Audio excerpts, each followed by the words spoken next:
Okay, here we are. A little game I like to call King's Quest V. This time we have game volume. That's a new feature for this entire endeavor. Most of what Don't. these people have to say is Well, pretty useless, I so I'll just sort of translate on the fly for you. This was Gandalf, the Great Wizard. Gandalf the Grey still, well, he actually was wearing a black robe. That's just because he forgot to change into his gray one for the day. Let me just bump up the speed here and the detail and turn our sound down just a little bit.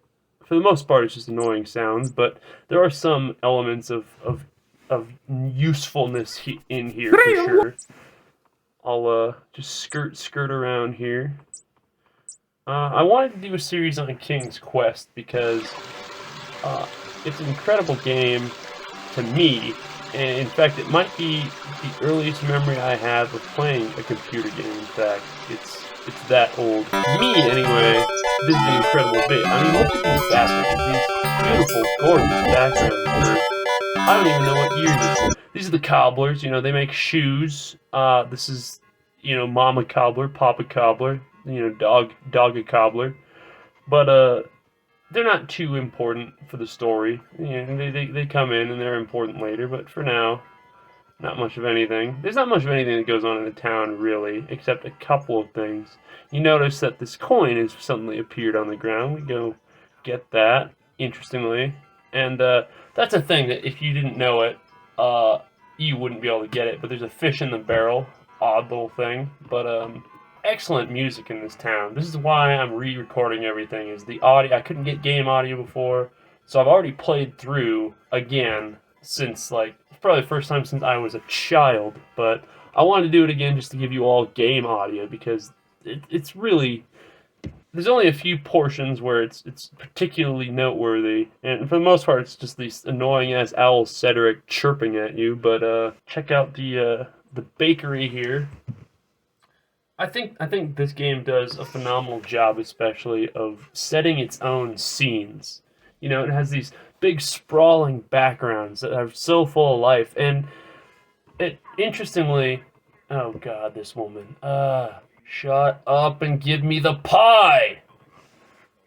Um, the game does a great job though of not giving you too much information. In fact, it's almost more fun on a muted playthrough because there are some audio hints that you only get through hearing the audio. Well, that was a sentence. Yes, get the fuck out of my pie shop. All right, Bruno. Hey, Bruno! Dennis! Oh my god, shut up. Okay.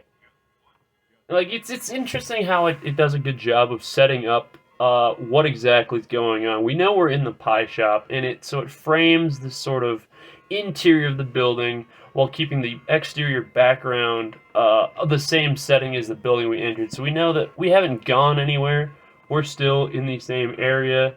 I'll buy a pie from this man, and this is an item that becomes useful much later, much later. We'll see when we get to it. But cruising down the street in my 6'4", and because I'm not, a punk or a coward, I see no reason to save at all. Oh my god! Wow! Look at this ferocious beast attacking these bees.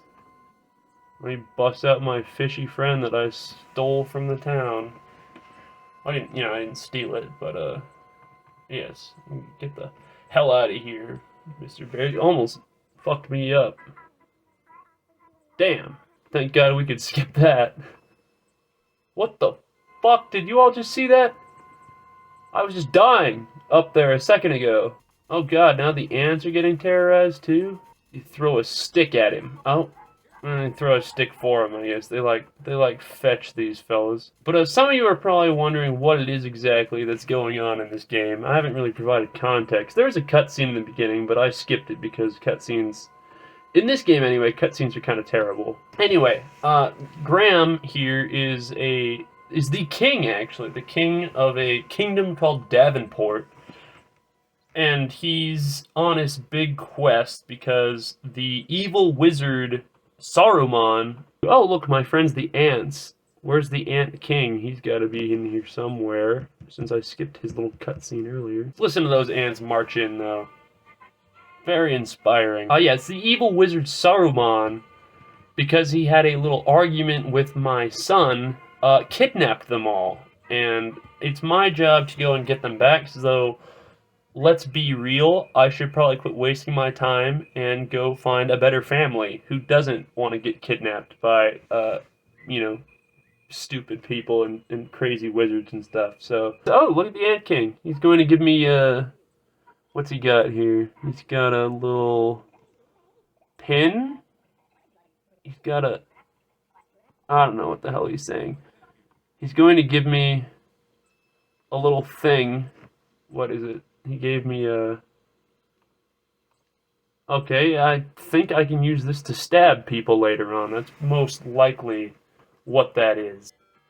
Oh, yes, and this town has got some quite the musical bops in it, as you can tell. Oh, look at this big dude. I should go rub his belly. I'm gonna go give him a little poke. Yeah, you give this guy the magical golden needle and he gets all hard about it and gives you this swaggy ass jacket, which I do not get to use at the moment. Holy shit, look at this unit. Like, I'm not shaming anybody. Like, that man is downright impressive. You don't see many like him. But like, just look at this setting. It's picturesque. I have so many fond memories of this game, specifically this beginning part, in the first act, so to speak. Mostly because I got stuck in this part of the game for a long, long time, and you're about to find out why. The desert. Okay, edit out me saving because I'm not a pussy. And then we go. We're going into the desert here. Shut the fuck up, Cedric. That goddamn owl's a menace. Wait a minute. Yes, I'm walking into the desert for a reason that you wouldn't guess. I'm looking for a nice new pair of shoes. Oasis, that's important. Yeah, you can move 7 spaces into this desert without dying. So it's fairly important that you do it in a manner that, you know, you can get back to a water source without expiring. But I am currently mapping this all out on pen and paper. Okay, that's not the right way. I might die. Not this one, but one to the right. Oh, shit, I died. Alright, yeah. This...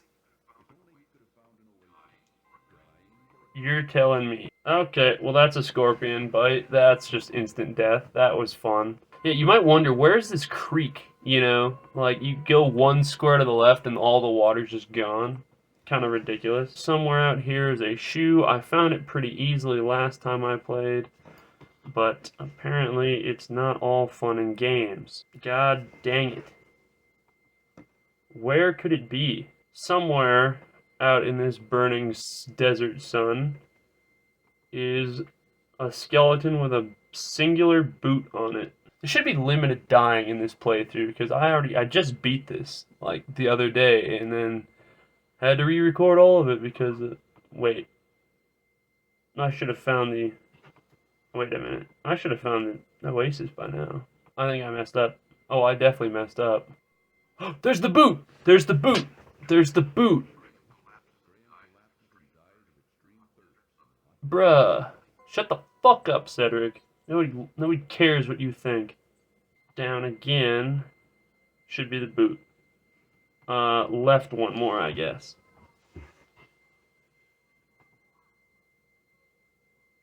Uh-oh. Shut up about the hot sun. I know, it's hot. That's how it works. I might die. Yep. God, where's the stupid shoe? I'm not messing around this time. I'm gonna get it. But yeah, incredible scenery. The setting of this is just marvelous. Like, no jokes, no expenses spared here. Fun fact, this is developed by the former Sierra Online, turned into Sierra Entertainment, is still somewhat alive under the label Sierra Games. though it's not quite what they used to be, that's for sure. Purchased by Activision, if I'm not mistaken. This is, okay, I'm one away from the Oasis, but I'm going to die. Yep, god damn it. Da, da, da, da. And it's got this great music track in the background on the desert. You know how I said I specifically restarted this entire video series just to include game music? Yeah, I'm not regretting that decision whatsoever. Get a little thirst quench on here. It's the quenchiest. It's got to be within like 7 moves of the Oasis. Well, no, it's closer than that because you can't get back. So maybe it's just straight down? I've already found it, I just didn't know where the hell I was. Let's go left one. That's right, never mind. Same idea. Okay, yeah, he gets a little confused sometimes. You gotta be careful with him. Oh my good god. Graham collapses and dies of extreme thirst. Yes, I know. He dies of extreme thirst. He's a very thirsty boy. Dying for a drink? Yeah, I said I wasn't gonna use any saves. You know what? Oh well. I lied. Sad thing is, I swear to God, the first time I did this, I did it on accident for sure, but I could have swore I did it without... Oh, this is it. Wait, I didn't even know about this Oasis. Ah, life-giving water. Man, what? Didn't know this was here. What? Why would this be here? Because I swear to God, the first time I did this, I didn't even use an Oasis. I might be mistaken on that, though. I just want the... Where can it be now? The hot sun, yes. Graham loves the sun. Cannot get enough of it. Uh-oh. I forgot about this one. This one's kind of cool. May have messed up here. Ah, life-giving water. Because no way is it supposed to be this difficult. Oh, 4 left one. Was that 2? Okay. Just go left one. You can't mess it up. Ah, life-giving water. I'm getting real sick of hearing that. The life-giving water nonsense.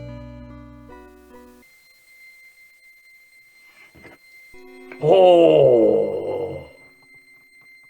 My boot, man! Uneasily, Graham reaches... Okay, let's do this the cool way. We might be able to make it to... Or no, we should probably play this kind of safe. Okay, boot, 2 to the right, up 1, should. Okay, if this doesn't do it, then I need to go left one. Okay. Get myself a nice fat drink. Ah, life-giving water. Okay, now let's, walk through it. That's real nice, the water quality. The next guy's fucked. Gonna drink nasty water that my shoes were in. But then again, I walked across the entire desert, all for the purpose of getting a shoe, so... Call me what you want. Here's the big cliff. This is where I keep all my money, which you'll see in a second. Look at that. Wow. There's no prompt to make me do this, but I know exactly what's about to happen. You gotta hide here because Custer and his 7th Cavalry are on their way. Look at this. Across the desert sands, Graham can hear the sound of approaching hoofbeat. Oh, approaching hoofbeat. Ooh. Yes, here's the 7th Cavalry. This is George Armstrong Custer. Look at him. There he is. They would have gunned me down. Open sesame, of course.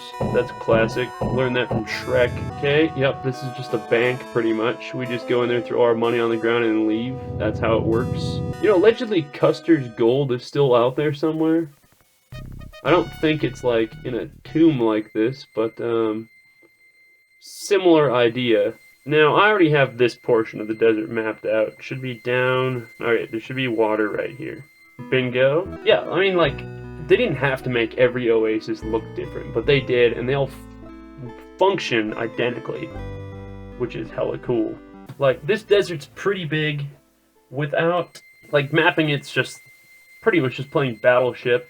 Here's the bandit camp. Pretty cool. This guy's getting pretty schloggered. That's where I'm gonna be later on if I play my cards right. But yeah, this stuff's, you know, they didn't have to make these scene pieces so crazy and awesome, but they did. And you know, it's a fantastic game because of it. This is a game where they developed an entire system based on point and clicking. Like King's Quest is just Sierra developed the system. You know, they were the real main players in this graphics point and click adventure type games. It's beautifully polished for what it is, considering that. But that's just like this, you know. They were super constricted in terms of the engine and the power, but they made so many little features in this that it just makes it all the better because of it. That's something that, you know, modern games tend to lose, is just the creativity has sort of left in some cases, because they have these big powerful systems that they don't have to get creative anymore to make a game turn out good. They can just, you know, slap some features in my face and they'll assume that we're going to be happy about it. So this is a time-based element. If I didn't get out of there fast enough, or if I went for any of the other treasure, I would have gotten trapped in there, fun fact. Grew up playing on an ancient computer, though I'm not nearly old enough to, I mean, like, Windows existed when I was already born, but we didn't have that. We had an absolute fossil, but, I mean, floppy disk drive, installing old games, really, you know, you see everything was like command line to make it run, pretty much. It was incredible. It was a great early introduction into computing. I'm fairly certain the first video game I ever played was Ms. Pac-Man, but I had an absolute blast playing this more. Just because, like, you know, Ms. Pac-Man's great gameplay-wise, but there's no story. Or if there is a story, you gotta make that shit up on your own. But in this case, you know, the story's very much in front of you. You're introduced to this magical kingdom and this magical world, and we got to explore, you know, and the story interacts with you in a way that is both unique, creative, and there's so many different ways to approach. I mean, there's only one way that the story really works. It's, you need to get all these things. It's pretty much a collect-a-thon meets survival game, but there's so many different ways to screw it up and come at it from different angles, and they all bottleneck to the same, you either die or you figure it out, though. Yes, this is Morgoth right here, or excuse me, Saruman. I believe he has my son in his left hand and a little doll in my right. The son, my cat is his son, by the way. My son is his cat, yes. He's kind of an idiot, my son, as you can see. He accidentally turned Saruman's brother, I think his name was Grima? I don't remember, it's been a long time since I've watched Harry Potter, but yeah, Sierra did a lot of these point-and-click adventures. This is King's Quest V. I believe it's got a crazy-ass subtitle. I believe it's Absence Makes the Heart Go Yonder. Like, we need to bring awesome subtitles like that back. Like, good God. Nowadays we've got, what? Legend of Zelda, Breath of the Wild, that's pretty cool. Not quite as poetic and chatty. Get a little gangster with me, Paco? Okay, whatever. I'm not too concerned about it. She gave me a bunch of miscellaneous nonsense. That's great. I love that. Thank you for the free stuff, madam. I'm supposed to grab this child. In this playthrough, I have not been arrested for being, you know, near a school or anything yet, so this is a crying tree. Hello, tree? My fiance and I were walking. Oh my God, she's still going on. She's worse than Cedric, man. I'm clicking as violently as my hand will allow, but the tree will not shut up. But yes, I grew up playing King's Quest V and King's Quest VI, so these playthroughs, especially this one, pretty straightforward. I know how it works. King's Quest VI, I can play the beginning pretty well. Oh, thank God, she stopped. You know, it's a genre that isn't in service really anymore, which is a bummer, because they're really awesome. Alright, yep. Try me, bitch. Huh. Wait a minute.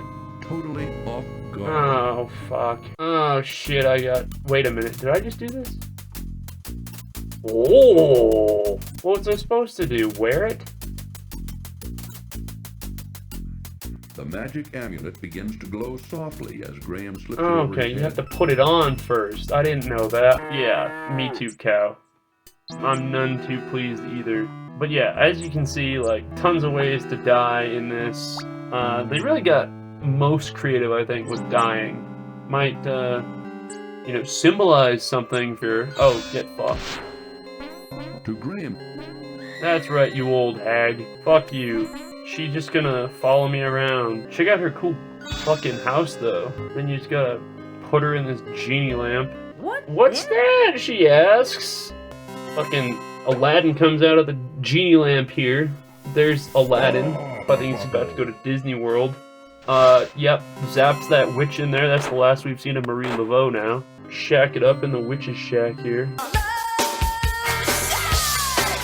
Yes, once again, like, awesome little set. There's nothing in here that indicates, hey, you should look here. For instance, wait a minute.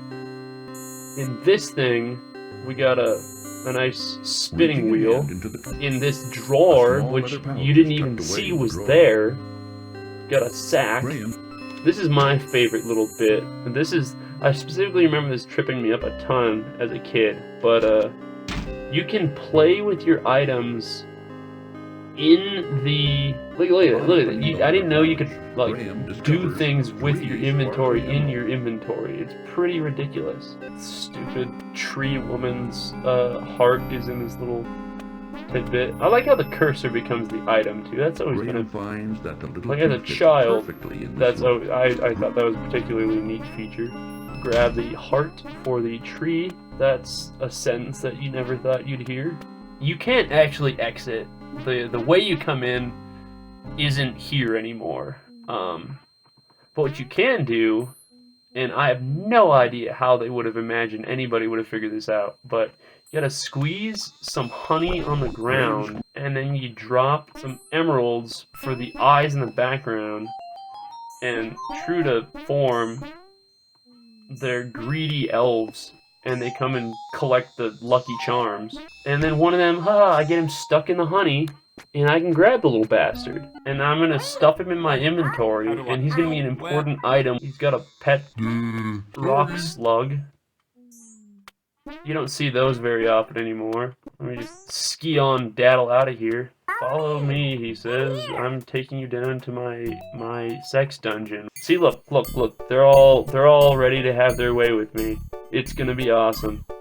I cannot wait for these sexually ambivalent elves to do things to me. This little bit has always confused me. Like, I threatened to kidnap him, so he shows me the way out. Obviously, that's cool. Now he's just giving me some nice shoes?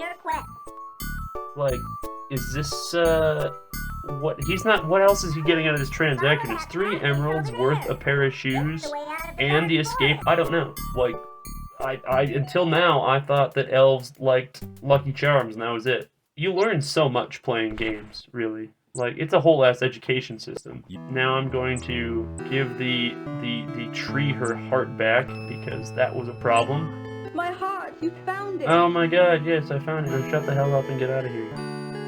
Oh my god, and she's turning back into a lovely ogre. I mean woman. I don't need Beautiful, this old thing anymore. blonde woman. Look at me, I'm a princess Yay! again. Woo! Herbert. Oh my god, yes, happily ever after. Wow. Wow. Where have you been? Where have you been on up in this fucking tree, you darling. moron? Didn't you see me? Didn't you know I could play the harp? She leaves the harp behind. It's weird to me that the harp shrunk, though. Like, the harp was, like, the size of my frame here a second ago. But now, you know, when I gave her heart back, it shrunk. And she did, too. I mean, I'm not surprised that she shrunk, but okay, cool, wow. Look, the gypsies all left, and I got a free maraca out of it. That was nice. I gotta go kidnap that dwarf child. It's gonna be awesome. Alright, Junior. Hit him with the boot. Hit him with the boot. Get in my fucking The other satchel. gnome is too bashful. Nah, I don't know why, but his old man wants this thing. I mean, like, isn't this the thing in Cinderella where she pricks her finger and then she goes to sleep or whatever? And then, like, what kind of fucking trade is that? I give the old guy a sewing machine and he makes me take his son's doll? That's not fair for the son, honestly. Like, the guy got screwed there. Alright, quick time event coming up. Oh, here we go. Oh, okay, I see how it is.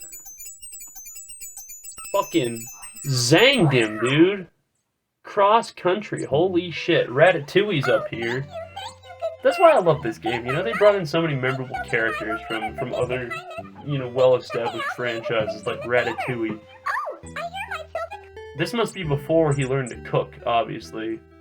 But he is by the bakery, so I guess that would make some sense. Back to town. Get your ass in here. Like, if he ran this fast the whole game, I get what they're trying to do. They're trying to make the scene look really big. This is my wife, the fish.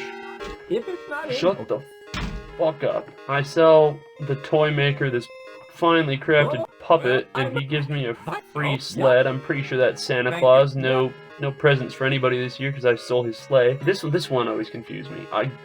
This guy makes shoes, right? That's what he does. So, what do? I give him shoes, and they just give me all their shit that they run their shop with, and they leave. And then they all go? Like, it's pretty obvious that, there's nothing going on here in this shop. They haven't sold a pair of shoes, you know, this decade. I'm pretty sure this game came out, like, right at Y2K. It's pretty horrendous that, he can't just make those shoes. Like, why is it that, like, he got those shoes and then just, alright, you know, these are the best shoes I've ever seen in my life. I'll never make anything this nice, so I quit? Is that what he was doing? I don't know. Get myself a nice tankard of ale in this ye old bar here. Oh my god, look at the size of this guy. He must be the guy in the changing room. What's going on, Ed? How's it going? Yeah, let's pour me a beer, would you? Thanks, Scotty. Oh my, what the fuck? Bruh. That is kind of the opposite of cool, if you ask me. Thank God Ratatouille's out here with the fucking Muncher 6000. You see the jaw action on that? I didn't know they could animate that fast back in the day. That was incredible. As an idol of mine once said, this is some quality rope. If you can guess what that franchise is, you get $1 million. Let me just... I love that that's the solution. Locked door, just beat the shit out of it with a hammer. Let me just steal their food now, because fuck these guys. Walk out the old back. And like, this is the frame's orientated the same way the house is, so it makes it sort of easy to understand what's going on from this perspective. And that's a beautiful thing, I think. Okay.